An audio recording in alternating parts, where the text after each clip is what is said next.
Alright, so here's what we got going on. Got a pre-smog 1975 Toyota Chinook with the sexy little 4 headlights front end. These are awesome if you don't know about them. They got the fiberglass box pop-up.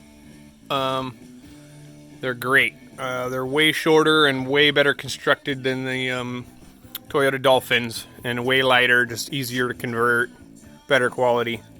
So what we are doing is building the hover Chinook here. Doing a full solid axle conversion, front and rear, custom suspension, steering, new transmission with the transfer case for the 4-wheel drive W56. Trying to put in the best Toyota parts they ever made from different vehicles into this thing to make it a solid, a little Baja camping adventure rig. Pretty much with what we got here. I just started unboxing all the parts. It's already had a motor swap from my engine builder. 22R built with full exhaust, Weber distributor. So it'll push this thing around no problem. So what we got into here, all new hardware, steering stabilizer, shock hoops. We're basically building it like a rock crawler. All new bracketry, hangers, U-bolts, braided lines. This is shackles, bushings, hardware, pretty much everything upgraded. Then we got Bilstein monoshocks. We have super heavy duty 4-inch rear springs to accommodate the extra weight, with the lighter duty 3-inch springs for the front. So we're running short shackles in the front with a 3-inch spring and a hanger, custom hanger, which is right here. And then we're running the heavy duty 4-inch to accommodate for the extra weight of the camper top back here and for the extra overhang behind the rear axle.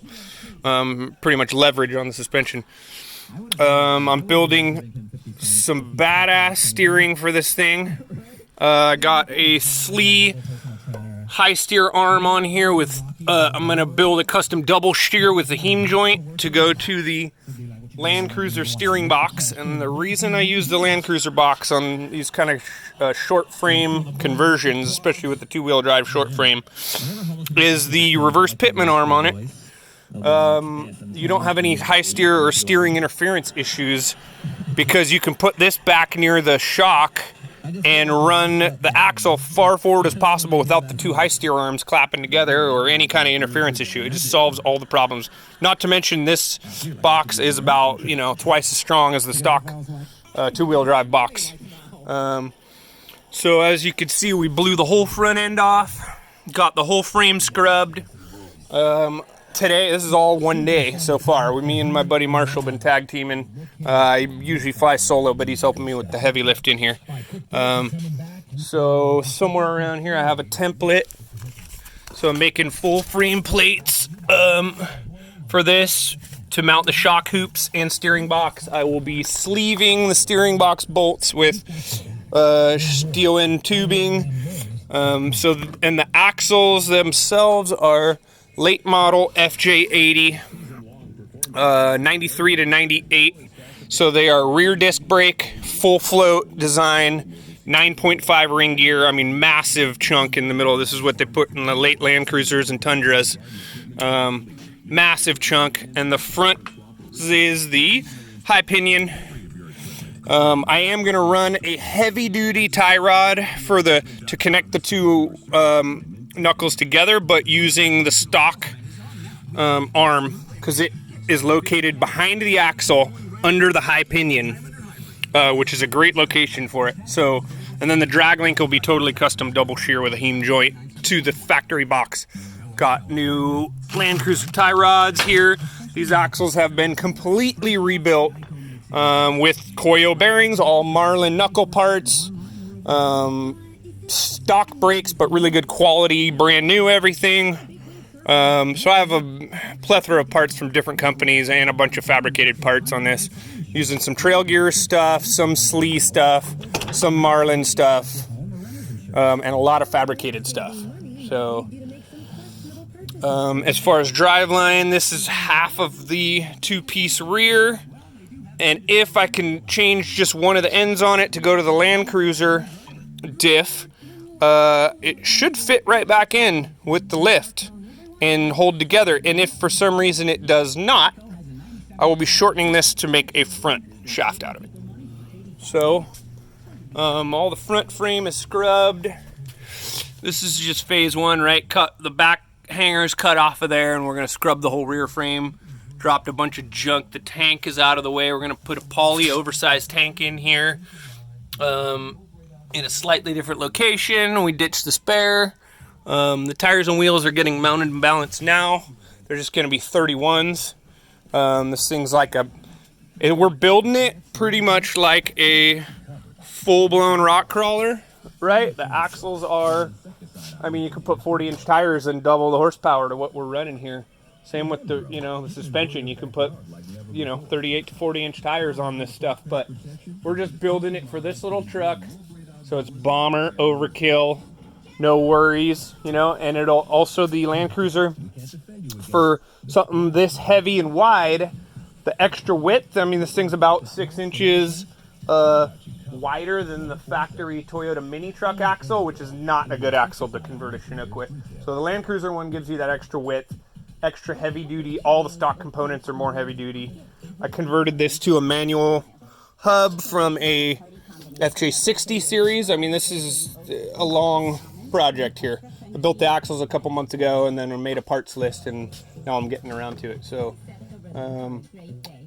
these axles should be massively overkill, and they come with 4-wheel disc brake. The other good thing about these is the hi-hat with the drum and disc in here is a little drum brake that's mechanically actuated, similar to the 4-wheel drive mini trucks. So you can run a cable actuated e-brake to the factory location in the cab without any crazy mods. You just make a little hybrid cable that connects here using the factory FJ80, and then a new cable to the factory handle. It's pretty simple. So there's that's pretty straightforward, and that's why I like using these axles. They're massively, you don't have to upgrade anything. You just rebuild them with stocks, Japanese bearings and seals and brakes, and they're bulletproof. I mean, and they're the right width. They're super wide. We are also going to airbag the rear 4-inch, just like my work truck. This is the setup we're gonna run. These bellowed airbags that actually flex pretty good with this kind of controller, right? It's a 2-switch, it lights up, you can control the bags independently left and right. Also allows him to have an air tank on board, fill tires, blow out air filters, anything out in Baja or when he's on a mission. And so onboard air is huge, and his varying loads when he's loading and unloading gear and water and extra fuel, or bikes on the back, surfboards, he'll be able to airbag the back. The best part too is when you want to sleep and it's not perfectly level, you can level it left to right, front to back using the independent control airbags, which is awesome. It's my favorite thing about my work truck, my work beater, that sometimes I sleep in the back when I'm camping if I ever want to take all the crap out of it, but also I've put heavy iron and pulled tools in and out, and I can level it left, right, up, down. It's great. So this is just phase one, and then tomorrow I'm gonna get after the next section, and then phase two will actually be welding, stitching the whole frame together, front frame hanger, and get the axles located under it for a mock-up for putting the weight of the vehicle on, checking our shackle and pinion angle, and seeing how it looks. Sometimes you gotta move it a 1/2 inch or something, so you don't know exactly what the weight's gonna do to the pinion angle and the spring shackle angle until you actually try. I'm pretty good at nailing it though. So I'm sure it'll be real close, if not right on the first time. So I'm really looking forward to this project. This guy's listening to all my advice, which most people don't do.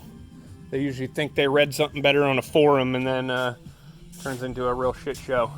But I've done this before. I've done two-wheel drive conversions of this exact truck. In fact, there's one of mine burned in the fire right over there that I've had for, you know, my whole life. And it even had a 3.4 Tacoma motor swap, same year truck.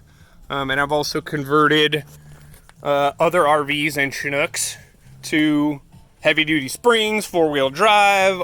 I've cleaned up really poorly modified four-wheel drive conversions. So I've been all through these. So it's nice to have a customer that's actually listening to me and is going with the right axles and the right everything. So I'm really excited. I'll keep you posted. I'll make a video for phase 2. Yay.